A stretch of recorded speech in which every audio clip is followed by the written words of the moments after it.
morning, dear students, and welcome to this session. In this particular session, we are going to continue with our discussion of the famous trial scene, that is Act 4, Scene 1. And in this particular class, we are going to discuss from line number 90 to line number 145. So before we start with today's class, let us discuss what we have done so far. So we saw so far that the Duke himself and the other merchants who were present in the court, all of them appealed to Shylock to be merciful upon Antonio and to not demand justice, to soften in his demand for justice. However, Shylock seemed to be relentless, obdurate, and no appeals, no kind, soft words could create any impression on the mind of Shylock. And he had his own reason for doing that. We also saw that Shylock makes the famous speech on human tolerance, where he says that it is his wish that he is demanding Antonio's pound of flesh. And we also saw that how affection is the mistress of all passions and how it directs our mood to like or dislike something. So Shylock is being controlled by his personal inclination, by his prejudices, and those prejudices, they at that particular moment are ruling his emotions, and that is the reason why he demands for Antonio's pound of flesh. And he also makes it very clear that he had a long-lasting grudge against Antonio. He had some sort of a dislike against Antonio, hatred against Antonio, which makes him follow a losing suit against him in the court.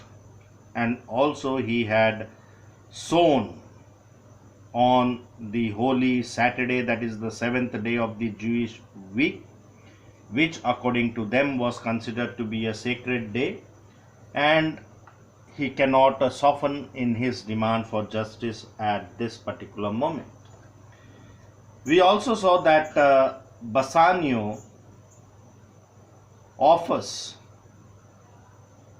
double the amount of money to Shylock. He tries to tempt the greed of Shylock, but then also Shylock remains firm and determined in his demand for justice. And then when the Duke tells Shylock that how can he hope for receiving God's mercy if he himself doesn't show any mercy to others. So if we want to receive God's mercy, then it becomes utmost important for us to show mercy upon others. So the Duke reminds Shylock of that. It is in response to this that Shylock says these words. He says, "What judgment shall I dread, doing no wrong? You have among you many a purchased slave, which like your asses and your dogs and mules, you use in abject and in slavish parts, because you bought them. Shall I say to you, let them be free? Marry them to your heirs? Why sweat they under burdens? Let their beds be made as soft as yours, and let their palates be seasoned with such wines." You will answer, "The slaves are ours." So do I answer you. The pound of flesh which I demand of him is dearly bought. It is mine and I will have it.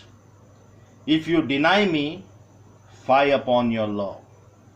There is no force in the decrees of Venice. I stand for judgment. Answer, shall I have it? So when the Duke reminds Shylock that he should be merciful if he wants to receive the mercy of God, then Shylock replies that he is not afraid of any judgment. Why should he fear any judgment of God? Because he is very determined that he has not done anything wrong in his life. So since he is doing nothing wrong, he feels that whatever he is doing, he is justified. Why he is justified? Because he is taking revenge for his for the injustices which has been meted out to him personally, and he now looks upon himself as a representative of the entire Jewish nation. So he has now got an opportunity to teach the Christians a lesson by taking his revenge against Antonio. So he says he feels that he is justified in demanding for Antonio's pound of flesh. And he says that he does not fear any judgment of God because he has done nothing wrong. And then he goes on to give certain examples. He says, the Christians themselves, you here refers to all the Christians who were present in the court, including the Duke himself. So those people who were present in the court, many of them, they have slaves to serve them. And these slaves, they have purchased. They have purchased. And they make use of those slaves just like their asses, their mules, or like their dogs and mules. They use them in abject and in slavish paths. What do we mean by abject? Abject here means degrading task. Slavish means servile task, very low, degrading task.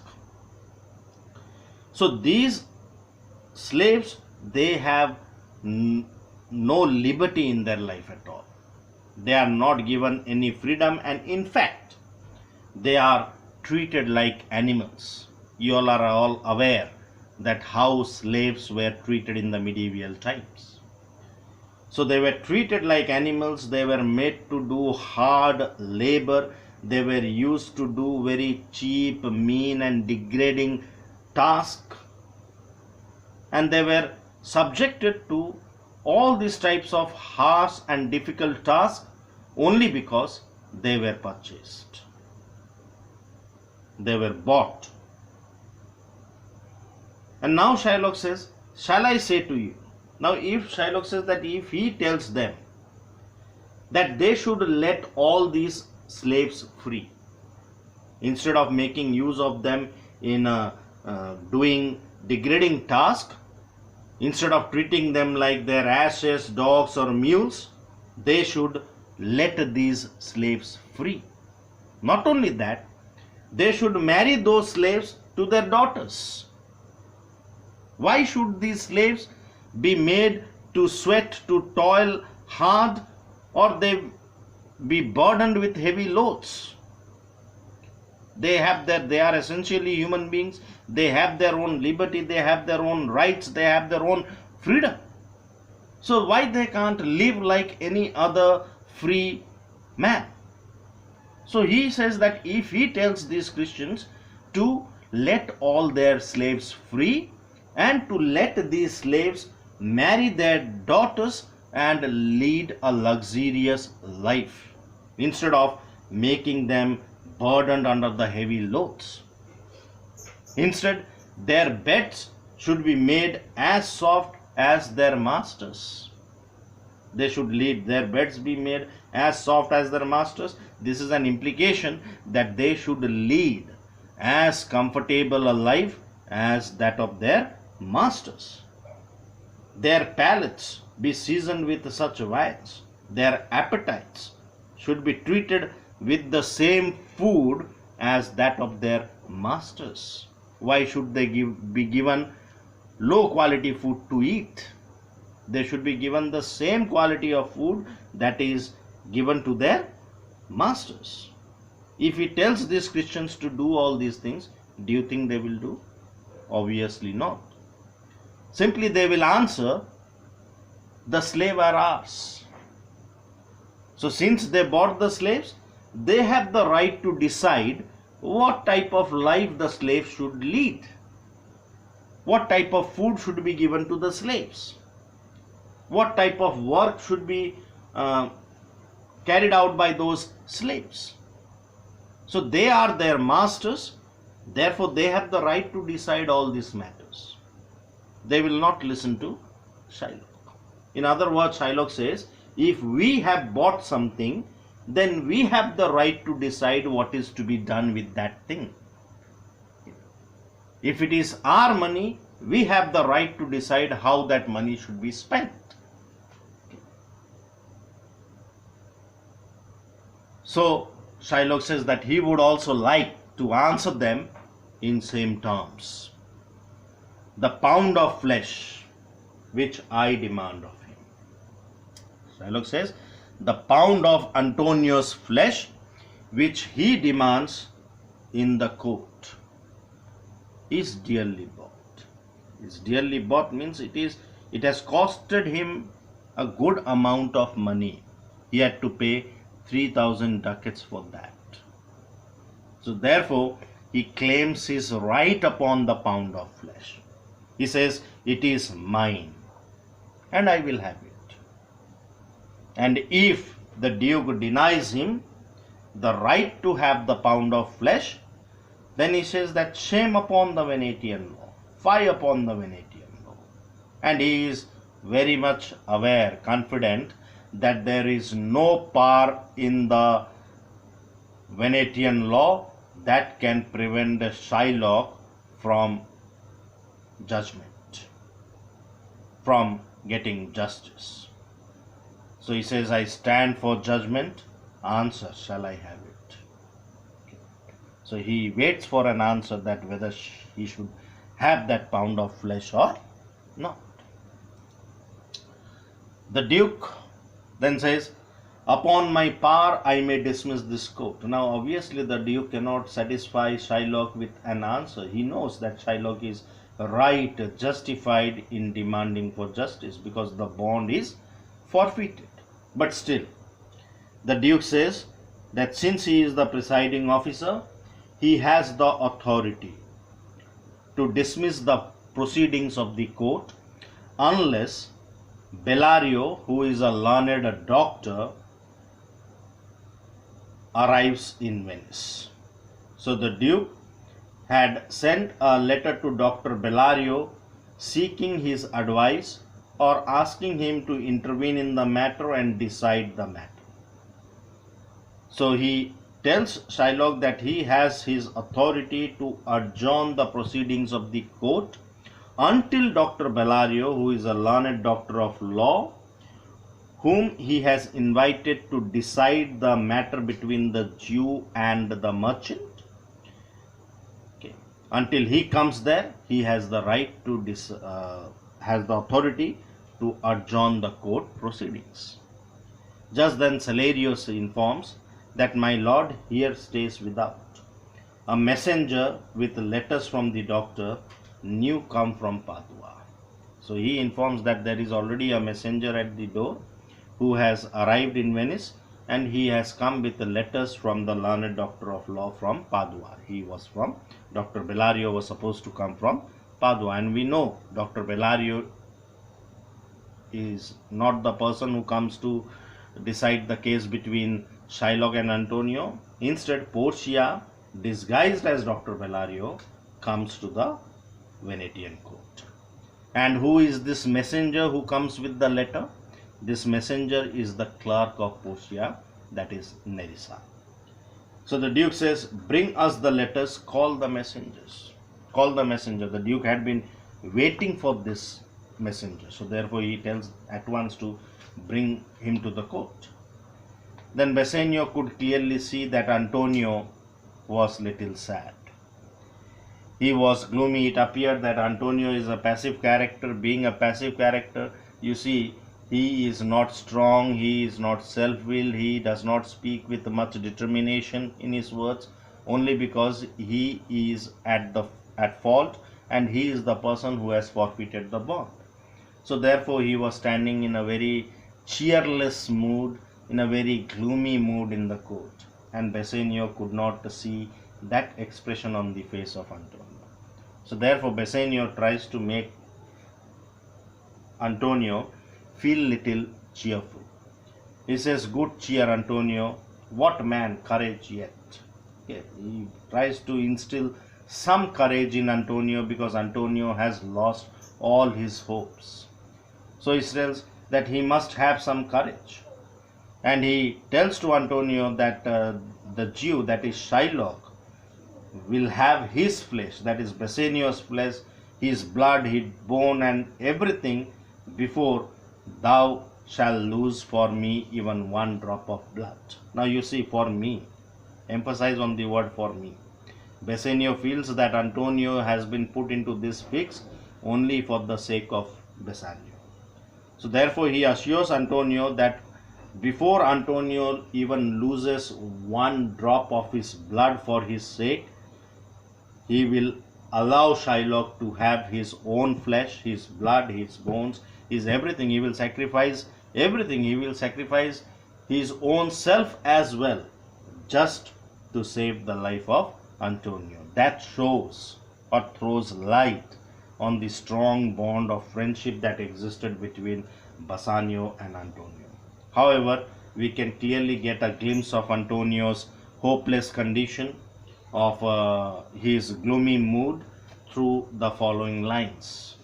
Antonio says, "I am a tainted wether of the flock, meetest for death." Okay, I am a tainted. Tainted means here diseased wether. Here wether means ram. Okay. So in a flock of sheep, Antonio compares himself with a diseased ram. When one ram in the flock is diseased, then there is a fear that the other lambs can also catch the same infection. So when a ram is diseased, he cannot keep pace with the flock. And furthermore, there is the fear that it may affect the health of other sheep in that flock. Therefore, it is most suitable for such a ram to die. So Antonio compares himself with that diseased ram, and he feels that he is the most suitable person to die. He also compares him the weakest kind of fruit that drops earliest to the ground. Okay, the fruits that are weak, they are the ones that drop early to the ground. So let me. So he says, so he also should be allowed to die.